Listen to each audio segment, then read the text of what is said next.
let's make carob candy.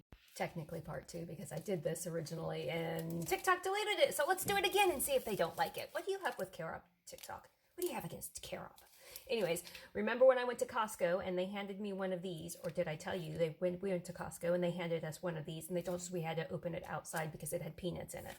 And we were like, great, fine, whatever. So we opened it outside. I took my first bite out of it and I immediately was taken back to my childhood. Immediately. Like it was literally, okay, I'm going to have to swear you to the Bible to not say anything to anybody about my childhood. Because I grew up in the back of a Volkswagen bus and a bug, and literally up and down the West Coast. I was one of those girls that literally was raised by hippies that didn't do drugs. Like the real life hippies, the ones that didn't do drugs, and the ones that ground their flour and did all kinds of fun stuff and ate really healthy. Yeah, and even grew our own vegetables. So this was what we were told was candy when I was a kid. I like bit into it and I'm like, oh, I know exactly what this base is, the base of the product, and it's carob candy. So let's get making it. And then I will be going through and making this because I know how I can make this or even make it better. Oh, that would be good. So first step, carob candy. For this job, I choose to use my KitchenAid, but you do not have to use your KitchenAid. I just choose to use my KitchenAid because it's much easier. So because I choose to use it, everything's going to be going in here. It's literally dump it and walk away. 3/4 of a cup of powdered milk. Yep, you heard me right. This recipe is why I buy powdered milk by poundage and not just in little packets. It is that good. Once you try it, you are going to be like, oh my gosh, where has this been all my life?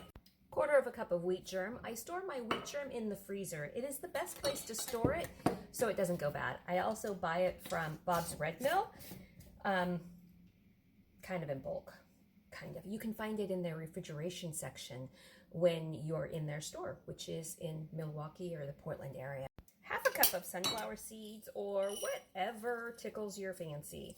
Like, and you really don't have to measure in.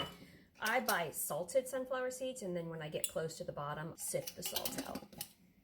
This is where I veer away from the homeland and put in pumpkin seeds, however much you want. A little bit of flax seeds because flax seeds never hurt anybody. It's just so good. 1/4 cup of carob powder. Just throw it all in. We're just putting all the dry ingredients together. Now, I know you're going to ask me, what is carob powder? Carob powder is a seed. Carob is a seed.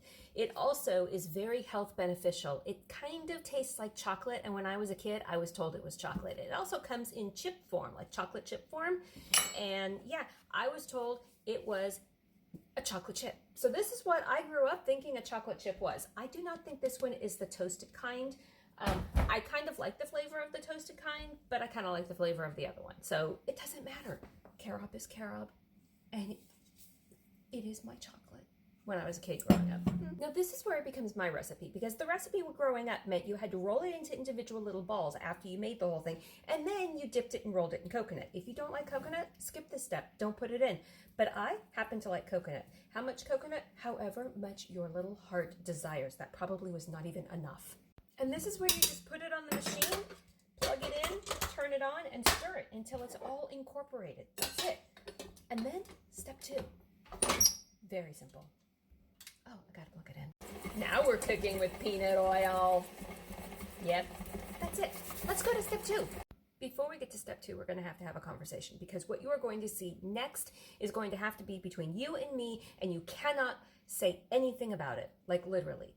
There are some things I am not willing to give up, and this is one of them. So just bear with me. Take a deep breath, breathe it out, and don't worry about it. I understand it's bad for me, but when it comes to peanut butter, this is mine, and you do not touch it. So much so, there could be danger for you. So, and it's brand new. Okay, this one is for my daughter. Oh, there's nothing better than a fresh opened. I'm not the only one that does this, right? I'm not the only one that smells peanut butter right when they open it. Yes, that is the best smell in the entire world, and I'm standing by it. So your favorite peanut butter is all you're going to need. Do not judge me on mine. I know it's bad for me. I know. It's the one thing that I have not worked on breaking yet because it kind of makes me feel sad. When I was a kid, I had that peanut butter that had the oil at the bottom and you had to stir it, and it was my job to stir and stir and stir and stir and stir. And oh, the trauma through the whole thing. It just wouldn't incorporate. And when I grew up, I swore I am going to buy Jif and I am going to use Jif peanut butter for everything, and nobody's going to be able to tell me not to. Well, you know what? I'm still sticking to that. 30 some years later, I'm still sticking to that. Jif, I like your peanut butter. Okay, so phase 2. Phase 2 requires 3 items. Let's get one of them out of the way. This is homemade vanilla extract. Whatever vanilla you want to make, just put a dab in there. You're good. It's just vanilla. It tastes good. You could even use almond extract. Oh, that would be good. And the rest of it is just 2 products. It's going to be equal amounts of both. Peanut butter and honey. This calls for half a cup. It's whatever tickles your fancy. That's about half a cup. Maybe a little bit more. Half a cup of honey. Just eyeball it. This is not rocket science. Okay, that looks good. And then turn it on. Woo, and let it incorporate. Add more peanut butter and honey if you feel you need it. You're looking for it all to become a big ball. And it's going to be sticky. I like it more on the peanut butter side than the honey side because I like to cut that sweetness of the honey down with the peanut butter. But you know, you can tell. Ooh, ooh, ooh. Just by feeling it. It needs just a little bit more peanut butter, probably some more nuts. You just make it what you want. Yeah. Now, just once at the very end of it, you're going to want to scrape the sides of your dish because the honey and the peanut butter like to stick to the sides. And that's it.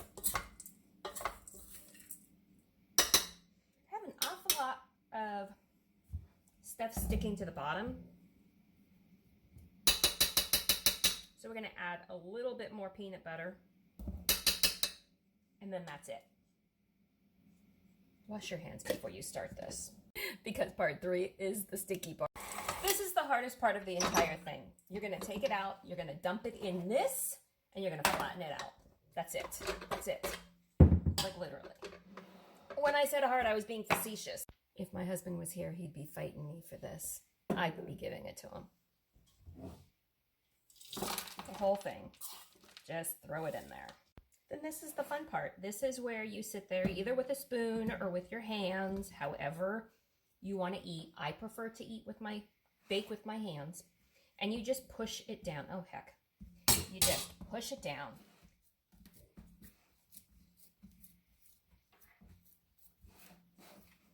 We also call these poop bars.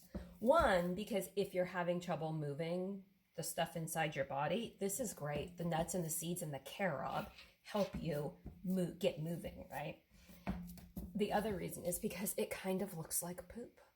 Now this is where you're going to cap it, stick it in the refrigerator, and let it chill. And once it gets chilled, you're going to cut it into little squares and just scoop them out or eat them like that. But ain't nobody have enough patience in this house to wait for it to chill.